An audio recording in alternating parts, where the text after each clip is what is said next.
Hi, this is Joe Chambers. Thanks for watching Musicians Hall of Fame Backstage Vault Series. The Vault Series is a series of interviews that we shot starting back in 2004, 2 years before the Musicians Hall of Fame and Museum opened to the public. If you like what you see, please be sure to hit like, subscribe, and the notification bell so you don't miss any of our new content. Thanks for watching. Today's clip was shot at NAMM in 2005. That's the National Association of Musical Merchandisers. It was one of those ones we shot in 4 in one day. I wish I could do that every day. Dick Dale, father of heavy metal guitar, father of surf music, one of the greatest showmen ever. Matter of fact, Leo Fender named the Showman Amplifier after seeing Dick perform. He was responsible for a lot of innovations that Fender musical instruments did because of his needs. And he would play so loud that he would actually catch the speakers on fire inside the cabinet. They had to come up with a special speaker for Dick. We inducted him in the Musicians Hall of Fame in 2008. He was on fire. He stole the show that night. And I hope you enjoyed this interview, Dick Dale. I was born in South Boston, Massachusetts. And how did you end up being the Surf King guitar player, man? Well, ask me what time it is, I'll tell you how to build a clock, so watch out. Hank Williams was my big hero. I loved country music. But I also listened to big band music with my dad when he used to bring back all the big albums, Harry James. So that's when I started having many windows in my life, learning different instruments like piano, drums. Gene Cooper was my big hero because Gene Cooper was the first man to make drums a solo instrument. So from there, I picked up the trumpet. Uncle gave me a trumpet at that time, and I started playing like Louis Armstrong and Harry James. I never took a lesson in my life in anything. I just played right from my heart and soul. I'm really not a guitar player. I'm a guy who is a manipulator of an instrument.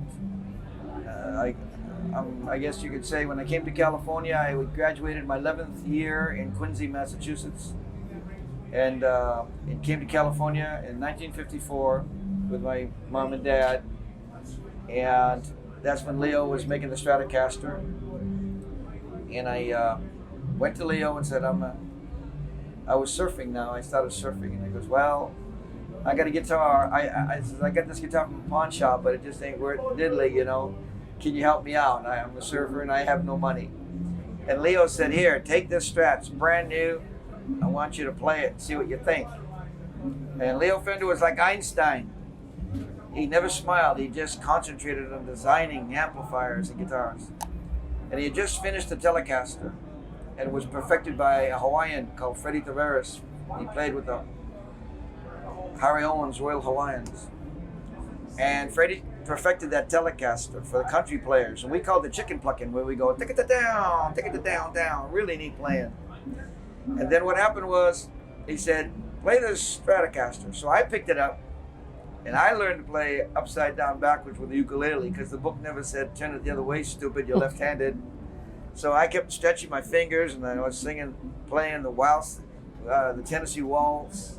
So when I held it upside down and started playing it, you know, the knobs were in the way and volume controls, and Leo looked at me and he said, son, you're holding it the wrong way. And I said, no, here, watch. Yeah, digga, like that. And he goes, and he started laughing, and he almost fell off that chair. And ever since then, he became like a second father to me. And everything that came out of his mind, I pioneered. Everything from the Fender Rhodes piano to the Fender Contempo organ to when we created the precision bass, Jaguars, Taskmasters, all that stuff I played in their first beginning. But what happened was I wanted my guitar and amplifier to sound like drums, like Gene Cooper. And in those days, they didn't have that kind of power. They only had like 10-watt amplifiers, output transformers, 15-watt output transformers. And the secret to the sound is the output transformer going into the speaker. And the speakers they were using, they had little Jensens and everything like that. So when I started banging on big 60 gauge strings, because my strings were 16, 18, 20, 39, 49, and 60 gauge. and they were like telephone wires, and they used to make fun of wood, like a telephone wire, coat hangers. But it gives you a big sound. And the secret of the Strat was the thicker the wood, the more powerful and fatter the sound. So when I would go like that, all of a sudden, too much amperage would go in. They would smoke the speakers and they start burning. They'd actually catch on fire at times. And I'd blow them up. And Leo would say, Dick, why do you have to play so loud? And then one day, to make the story short, because we were running out of time, Freddie Tavares said to Leo, because I blew up over 50 of his amplifiers then, and he went and he said, let's go see Dick. And I'm standing and playing in front of 4,000 people at the Rendezvous Ballroom in Balboa, California. This is where it all started in the late 50s. Freddie Tavares took Leo and they stood right in the middle of these people. And Leo saw me smoking his amps and he said to Freddie, now I know what Dick's trying to tell me. Back to the drawing board. And he created the first 85 watt output transformer, peaking 100 watts with 5881's tubes. And we needed a speaker that would hold it because I had just fried the 15-inch Jensen that they had. So we went to JBL Lansing and said we want a 15-inch speaker with about a 10, 12-pound magnet on the back, put it into an aluminum alloy cage so it'll sit inside. And I wanted the aluminum dust cover in there so I could hear the click of the pick. They said, Woody, are we going to put it on a tugboat? And Leo said, you want my business, make it. So they made it. It became the JBL 15-inch D130. We put it in a cabinet 3 feet high, 2 feet wide, 12 inches deep, no portholes, packed it with fiberglass, and that speaker was supposed to travel like this. We plugged it into what he called the Showman Amplifier with the 85 watt output transformer, peaking 100 watts. He called it a Showman because I used to leap off the stage and end my songs and slide across the floor on my knees. He used to say, Dick, you're such a showman. My father would scream at me saying I was never going to walk again because I was going to break all my legs. But what happened was, when I plugged the Stratocaster into that Showman, Guitar Player said, the magazine said, Dick Dale became the father of heavy metal. Because what is heavy metal? Very heavy metallic sound of guitars. And that's how it started. And then I kept on torquing though, twisting that Lansing speaker. And Freddie would say, Dick, what are you doing to the speaker? How are you doing this? It was going like that. So we went back to Lansing and we said we want to rubberize the front of that speaker. So they put a rubber coating so the speaker would travel back and forth. And what we did was we have a top speaker and a bottom speaker now, and we just put a divider in between the same cabinet. But Leo Fender changed. He changed the output because speakers said they were 16 ohms, but they weren't, they were 8. So the first 85 watt output transformer was 8 ohms. When we put the two 15s in, it now became 4 ohms. But that transformer was a 100 watt output transformer, peaking 180 watts. And that's what I play through today. And when Dick Dale plugged his Stratocaster into that dual Showman, and that's why we called it dual, because 2 speakers, then Dick Dale made people's ears bleed. So we changed the course of what you call today rock and roll, the way it is played today. So it's more than Dick Dale being surfing, because I was surfing every day, and the kids called me king of the surf guitar because they loved surfing to the sound, and the sound was like the waves rolling in like that when we would surf. How did you come up with the guitar, the glitter guitar? Okay, we used to, because it was free, I started off with the Sunburst, which Leo gave me. Then I asked Leo if he would put the controls on the bottom. He says, Dick, it's going to cost me $12,000 for a jig. A week later, he called me in and he did it. But it was a Sunburst, which I loved. But there was a fellow that you would come in and flattery, copying you, imitating you, is the biggest form of flattery.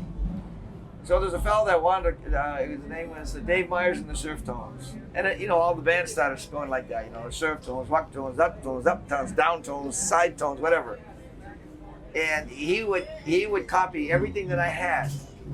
So I used to change the color of my guitar every other day. So he'd come in there as a joke. I had a purple one, I had a black one, I had a white one, I had a red one, if you look at my guitar, it's the only guitar I've ever had, you'll see about 11 coats of paint. So he would go and he'd try to copy, Dick, I can't afford to paint my guitar because he had to pay for it. Because I was always teasing him. Then one day, my buddy who paints cars, he goes, Dick, why don't I paint a lime gold metal flake? You know, this one like I paint cars, custom cars. Denny Swiden was his name, is his name. So I says, go for it. And it's been that color ever since. So now the Dick Dale signature Strat is the lime gold, you know, metal flake. How did the movies come about? My dad, when I was working for Hughes Aircraft, when I just graduated from my 12th year, my dad met a person and he said, Dick, he says, Jim, I can get Dick in working with Marilyn Monroe in one of her last movies called Let's Make Love with Yves Montand. And I was Elvis Presley, imitator. I came out on the stage singing like Elvis.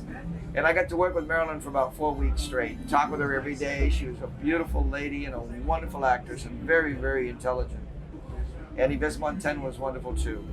And then when Annie Annette, God bless her, she turned around and she says, I want Dick doing the Beach Party movies.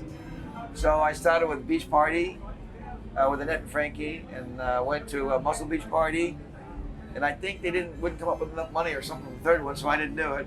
And then as the years went by, Annie wanted me back on when they did Back to the Beach, and that was where Stevie learned on Dick Dale Records, and you know, and Stevie thought I was dead, you know, and then he saw me, he goes, whoa, man, he's still kicking.